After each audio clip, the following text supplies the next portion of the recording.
Exact ಎಷ್ಟು ಅದ್ರ ಬೆಲೆ ನೀವು ತಗೋ ಸರ್ ಏನು ಹೇಳಂಗಿಲ್ಲ ಸರ್, ವರ್ತ್ ಅಂತ ಅಷ್ಟೇ ಹೇಳಬಲ್ಲೆ ಸರ್. ಯಾಕಂದರೆ ನೀವು ಅದರಿಂದನೇ ಫೇಮಸ್ ಆಗೋದು, ಇಷ್ಟು ಕೋಟಿ ಹೌದು ಸರ್, ನಾಯಿ ಆ ಥರ ಅಂತ ಕೇಳಿದೆ, ಅದರಿಂದನೇ ಆಯಿತು. ಯಾಕಂದ್ರೆ ಕೆಲವ್ರಿಗೆ ಗೊತ್ತಿಲ್ಲ, ಇಷ್ಟೇ ಪರ್ಟಿಕ್ಯುಲರ್ ಡೀಟೇಲ್ ಕೊಟ್ಟರೆ ಸರ್ ನನಗೆ ಬುಡಕ್ ಬರ್ತದೆ, ಅದರಿಂದ ವರ್ತ್ ಅಷ್ಟೇ ಸರ್ ನಾನು ಹೇಳೋದು. ಅಂದರೆ ನಾಯಲ್ಲಿ ದುಡ್ದಿದ್ದೇ ನಾಯಿ ದುಡ್ಡು, ಆದರೆ ಅದು ರೇರೆಸ್ಟು. ಬೇಕಾದ್ರೆ ಯಾರಿಗಾರು ಚಾಲೆಂಜು ಮಾಡ್ತೀನಿ ಸರ್. ಇನ್ನೊಂದು, ಈಗ ಎಲ್ಲರೂ ನಾಯಿ ಬ್ರೀಡ್ ಹೆಸರು ಗೊತ್ತಿರುತ್ತೆ, ನಾಯಿ ಬ್ರೀಡ್ ಹೆಸರು ಗೊತ್ತಿರುತ್ತೆ, ಅದು ಪ್ರಪಂಚದಲ್ಲಿ ಇದೆ ಅಂತ ಅರ್ಥ. ನಾಯಿ ಬ್ರೀಡ್ ಹೆಸರು ಗೊತ್ತಿದ್ರೆ, ಇವಾಗ ತರಿಸಿರೋದು ನಾಯಿ ಬ್ರೀಡ್ ಹೆಸರು ಕನಸಲ್ಲೂ ಗೊತ್ತಿರಲ್ಲ, ಆ ಥರ ಜಾತಿ ತರಿಸಿದ್ದೀನಿ ಸರ್. ಇದು ನನ್ನ ಹೆಗ್ಗಳಿಕೆ.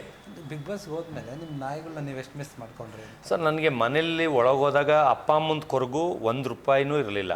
ಅಪ್ಪ ಅಮ್ಮ ಯಾಕಂದರೆ ಅಟ್ಯಾಚ್ಮೆಂಟ್ ಇಲ್ಲದೆ ಬೆಳೆದಿರೋನು. ನನಗಿದ್ದಿದ್ದೇ ಮಗಂದು ನಾಯಿಗಳದು. ಇವಾಗ ಹೊಸ ಡಾಗ್ ಏನಾಗ್ಬಿಟ್ಟಿದೆ, ಸಣ್ಣ ಮಾಡ್ಬಿಟ್ಟಿದಾರ, ದಪ್ಪ ಮಾಡ್ಬಿಟ್ಟಿದಾರ, ಮಗ ಹೆಂಗಿದ್ದಾನೆ, ಬರೀ ಅದು ಬಿಟ್ಟು ಅಪ್ಪಂಗೆ ಹುಷಾರು ತಪ್ತಾ ಇತ್ತು, ಅವ್ರದ್ದು ಏನಾರು ಹೆಚ್ಚು ಕಡಿಮೆ ಆಗ್ಬಿಟ್ರೆ ಅಂತ. ಇನ್ನೊಂದು ಬಂದು ನಂದು ಕೋರ್ಟ್ ಕೇಸ್ ಇದೆ, ಅಂದರೆ ನನ್ನ ಮಿಸ್ಸಸ್ದು ಕೋರ್ಟಲ್ಲಿ ನಡೀತಾ ಇದೆ.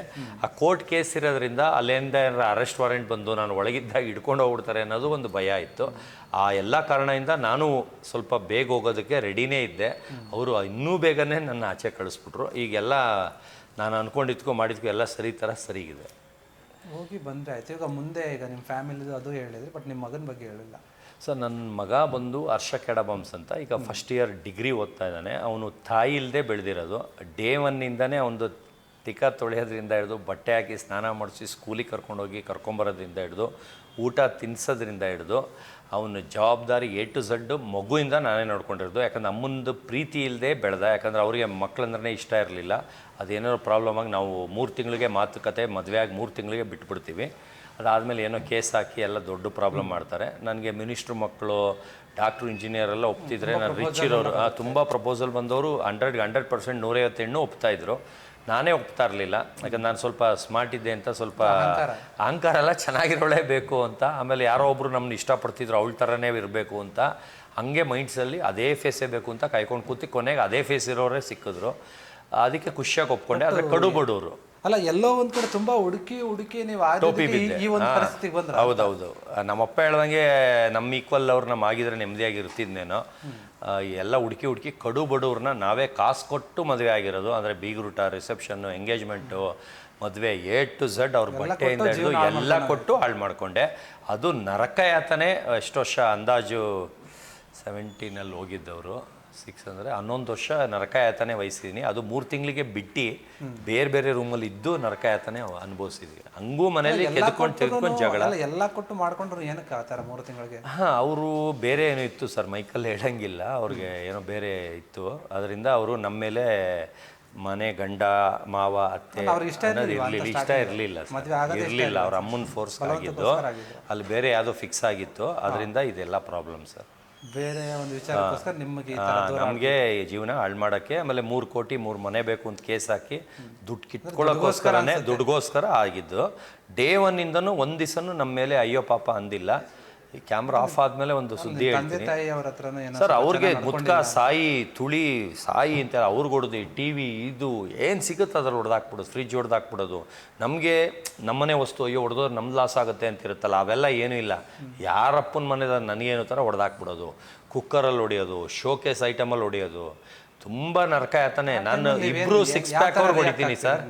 2 6 ಪ್ಯಾಕಿಗೆ ಹೊಡಿತಿದ್ದವನು ಅವಳು ಹೊಡೆಯೋಕ್ಕೆ ಸ್ಟಾರ್ಟ್ ಮಾಡಿದ್ರೆ ಸೈಲೆಂಟ್ ಆಗ್ಬಿಡ್ತಿದ್ದೆ. ಯಾಕಂದರೆ ನಾನು ಉಲ್ಟಾ ತಿರುಗಿದ್ರೆ ಇನ್ನೊಂದು 2 ಐಟಮ್ ಹೋಗ್ಬಿಡುತ್ತಲ್ಲ, ಆಗಿಲ್ವಾ, ಮನೆ ಸಾಮಾನು ಹೋಗ್ಬಿಡುತ್ತೆ ಅಂತ ಸೈಲೆಂಟ್ ಆಗ್ಬಿಡ್ತಿದ್ದೆ. ಅದಕ್ಕೋಸ್ಕರ ಆ ಥರ. ಅದು ಪ್ಲಸ್ ಆಚೆ ಹೋಗಿ ರೋಡಲ್ಲಿ ಹೋಗಿ ಬಡ್ಕೊಳ್ಳೋದು, ರೋಡಲ್ಲಿ ಹೋಗಿ ಕಿರ್ಚೋದು, ಅಂದರೆ ಅಕ್ಕಪಕ್ಕ ಎಲ್ಲ ಗೊತ್ತಾಗಿ ಮರ್ಯಾದೆ ಕಳೆಯೋದು. ಆ ಥರ ಅಂದರೆ ಆ ವೀಕ್ನೆಸ್ ಅರ್ಥ ಮಾಡ್ಕೊಂಬಿಟ್ಟಿದ್ಲು. ಹೊಡೆದಾಕ್ಬಿಟ್ರೆ ಇದು ಮಾಡಿಬಿಟ್ರೆ ಸೈಲೆಂಟ್ ಆಗ್ಬಿಡ್ತಾರೆ ಅಂತ. ಆ ಥರ ರಾಮುಂಡಿ ಮನೆ ಬಿಟ್ಟು ಕೇಸ್ ಹಾಕೋ ಥರನೇ ಮಾಡ್ತಾಯಿದ್ಲು. ಅದು ಕಾಲ ಕೂಡ ಬಂದಿರಲಿಲ್ಲ. ಮಗಂದು ಪಾಸ್ಪೋರ್ಟ್ ವಿಷಯಕ್ಕೆ ಜಗಳ ಆಗುತ್ತೆ, ಆವಾಗ ಕೇಸ್ ಹಾಕ್ಬಿಟ್ಟು ನನ್ನ 32 ದಿನ ಜೈಲಿಗೆ ಕಳಿಸ್ತಾರೆ. ಮಗನಿಗೆ ಎಷ್ಟು ವರ್ಷ ಇವಾಗ 18 ವರ್ಷ ಕಂಪ್ಲೀಟ್ ಆಗಿ. ಮುಂದಕ್ಕೆ ಏನು ಫ್ಯೂಚರ್ ಮಗಂದು ಅಂತ? ಈಗ ಮಗನಿಗೆ 18 ಇಯರ್ಸು, 19 ಇಯರ್ಸ್ ರನ್ನಿಂಗು. ಈ ಡಿಸೆಂಬರ್ 9 ಬಂದರೆ 19 ಇಯರ್ಸ್ ಕಂಪ್ಲೀಟ್ ಆಗುತ್ತೆ. ಅವನಿಗೆ ನಿಮ್ಮ ಥರ ನಾಯಿ ಒಂದು ಬಿಸ್ನೆಸ್ ಆ ಥರ ಮಾಡಿ? ಇಲ್ಲ, ಅವನ್ನ ನಾಯಿ ಬಿಸ್ನೆಸ್ಗೆ ಇಳಿಸಲ್ಲ. ಅವನ್ನ ನಂಬರ್ 2 ಹೀರೋನೇ ಮಾಡಬೇಕಂತ ಇದ್ದೀನಿ. ಅವನು ಈಗ 6.3 ಇದ್ದಾನೆ, 19 ವರ್ಷಕ್ಕೆ ಹೈಟು. ನನಗಿಂತ ಫಿಲಿಮ್ ಇಂಡಸ್ಟ್ರಿಗೆ ಇಳಿಸೋದು ಅವನ್ನ ಹೀರೋ. ಯಾಕಂದ್ರೆ ನನಗೆ ಯಾರು ಗಾಡ್ ಫಾದರ್ ಇಲ್ಲದೆ ಮನೇಲಿ ಸುಳ್ಳು ಹೇಳಿ ಟ್ರಿಪ್ ಅಂತ ಹೋಗಿ ನಾನು ಮೂವಿಗೆ ಮಾಡ್ತಿದ್ದೆ. ಯಾಕಂದ್ರೆ ಅವಾಗಲೂ ನಮ್ಮ ಅಪ್ಪಂಗೆ ಗೊತ್ತಾದರೆ ಉಗಿಯೋರು ಅಂತ. ಆದರೆ ಅವನು ಬೈ ಬರ್ತ್ಗಿಂತ ಮುಂಚೆನೇ ನನಗೆ ಹುಟ್ಟಿದ್ರೆ ಮಗ, ಅದು ಗಂಡು ಮಗ ಆಗಲಿ ಹೆಣ್ಮಗಳಾಗಲಿ ಹೀರೋ ಮಾಡಬೇಕು, ಹೀರೋಯಿನ್ ಮಾಡಬೇಕು ಅಂತಲೇ ಇದ್ದಿದ್ದು. ಈ ಗಂಡು ಮಗ ಹುಡ್ದ ಅವನ್ನ ಈಗ ಮಗುವಿಂದನೇ ಹೀರೋ ಥರನೇ ಬೆಳೆಸಿದ್ದೀನಿ. ಅವನಿಗೆ ಮಿಸ್ಟರ್ ಹ್ಯಾಂಡ್ಸಮ್ ಅಂತ ಏಷ್ಯಾ ಫೇಮ್ ಅವಾರ್ಡ್ ಬಂದಿದೆ. Singer, BTS singer, Korean singer ಥರ ಇದ್ದಾನೆ ಅಂತ 2 ಲಕ್ಷ ಹುಡುಗಿರು ಫ್ಯಾನ್ಸ್ ಇದ್ದಾರೆ. ಅವ್ರು ಕೊರಿಯನ್ ಸಿಂಗರ್ನು ಇವನು ನಿಲ್ಲಿಸಿದ್ರೆ ಇಬ್ಬರು ಒಂದು ಏಜಲ್ಲಿ ಇಬ್ಬರೂ ಒಂದೇ ಥರ ಇದ್ದರು, ಸ್ಮಾರ್ಟಾಗಿದ್ದರು. ಈಗ ಬೆಳೀತಾ ಅವರೇ ಕಡಿಮೆ ಲುಕ್ಸ್ ಆದರೂ ನನ್ನ ಮಗನೇ ಇನ್ನೂ ಲುಕ್ ಜಾಸ್ತಿ ಆಗೋದ.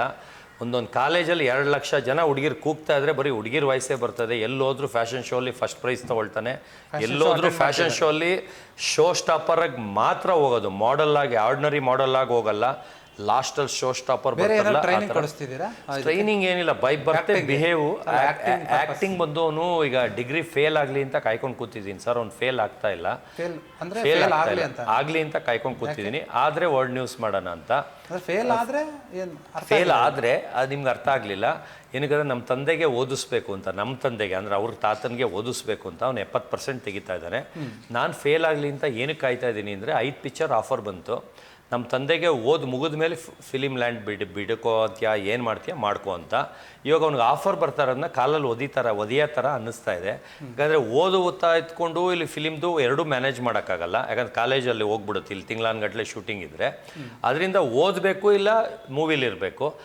ಇದರಿಂದ ನಾನು ತಮಾಷೆಗೆ ಹೇಳ್ತಾ ಇರೋದು, ಆಮೇಲೆ ಸೀರಿಯಸ್ ಆಗಿ ಅನ್ಕೋಬೇಡಿ. ಫ್ರೆಂಡ್ಸ್ಗಳ ಮುಂದೆ ಅವ್ನು ಫೇಲ್ ಆಗಲಿ ಅಂತ ಕಾಯ್ತಾ ಇದ್ದೀನಿ ಅಂತ. ಏನಕ್ಕೆ ಅಂದರೆ ಫೇಲ್ ಆದರೆ ಅವ್ನು ನನ್ನ ಮಗ ಫೇಲ್ ಆದ ಅಂತ ಒಂದು 350 ಜನಕ್ಕೆ ಕರೆದು ಎಣ್ಣೆ ಪಾರ್ಟಿ ಕೊಡಿಸ್ಬಿಟ್ಟು ಆ ನ್ಯೂಸ್ ಚಾನಲ್ ಕರೆಸಿ ಫೇಲ್ ಆಗಿದ್ದಕ್ಕೆ ಪಾರ್ಟಿ ಕೊಡಿಸ್ದ ಅಂತ ವರ್ಲ್ಡ್ ನ್ಯೂಸ್ ಮಾಡಿ ಅವನ್ನ ಸೆಲೆಬ್ರಿಟಿ ಮಾಡಿಬಿಡ್ತೀನಿ, ಆಮೇಲೆ ಮೂವಿ ಲ್ಯಾಂಡಿಗೆ ಬಿಡ್ತೀನಿ ಅಂತ. ಆದರೆ ನಮ್ಮ ತಂದೆಗೆ ಬಂದು ಅವ್ನು ಓದಬೇಕು, ಡಿಗ್ರಿವರೆಗೂ ಓದಬೇಕು ಅಂತ. ಇದರಿಂದ ನನಗೆ ಇದು 5 ಪಿಕ್ಚರ್ ಮಿಸ್ ಆಯಿತು ನಮ್ಮ ತಂದೆಯಿಂದ. ಅದರಿಂದ ನಾನು ನಿಮ್ಮ ತಂದೆ ಮಾಡಿದ ತಪ್ಪು ನೀವು ಮಾಡಬಾರ್ದು ಅಂತ. ನಮ್ಮ ತಂದೆ ನನಗೆ ಓದು ಅಂತ 80% ತೆಗಿತಾರವ್ರನ್ನ 35%ಗೆ ಬೈದು ಮೈನಸ್ ಮಾಡಿಸಿದ್ರು, ಬೈದು ಹೊಡೆದು ನನಗೆ.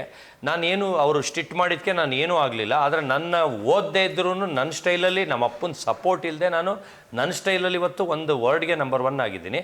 ಆ ಥರ ಈಗ ನನ್ನ ಮಗನಿಗೆ ಹಂಗೆ ಆಗಬಾರ್ದು ಅಂತ ಅವನಿಗೆ ಗಾಡ್ ಫಾದರ್ ಅಂದರೆ ನಾನೇ ಅವನ್ನ ಎಲ್ಲರಿಗೂ ಚಾಲೆಂಜ್ ಮಾಡ್ತೀನಿ. ಅವ್ರು ಯಾರೇ ಆಗಿರ್ಬೋದು, ಇಂಡಿಯಾಗೆ ನಂಬರ್ 2 ಹೀರೋ ಆಗಿ ಮಿಂಚಿಸ್ತೀನಿ ಅವನ್ನ. ಇದನ್ನ ಎಲ್ಲರ ಮುಂದೆ ಹೆಗ್ಗಳಿಕೆಯಿಂದ ಹೇಳ್ತೀನಿ.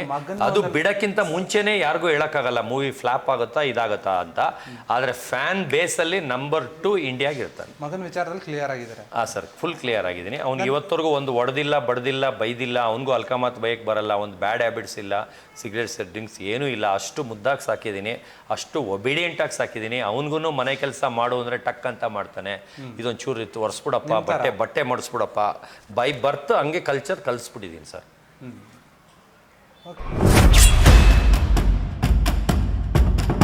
ಕ್ಷಣದ ಸುದ್ದಿಗಳಿಗಾಗಿ ಫ್ರೀಡಂ ಟಿವಿ ಸಬ್ಸ್ಕ್ರೈಬ್ ಮಾಡಿ, ಲೈಕ್ ಮಾಡಿ ಹಾಗೂ ಫಾಲೋ ಮಾಡಿ. ಹೊಸ ಸುದ್ದಿಗಳ ನೋಟಿಫಿಕೇಶನ್ಗಾಗಿ ಬೆಲ್ ಐಕಾನ್ ಮೇಲೆ ಕ್ಲಿಕ್ ಮಾಡಿ.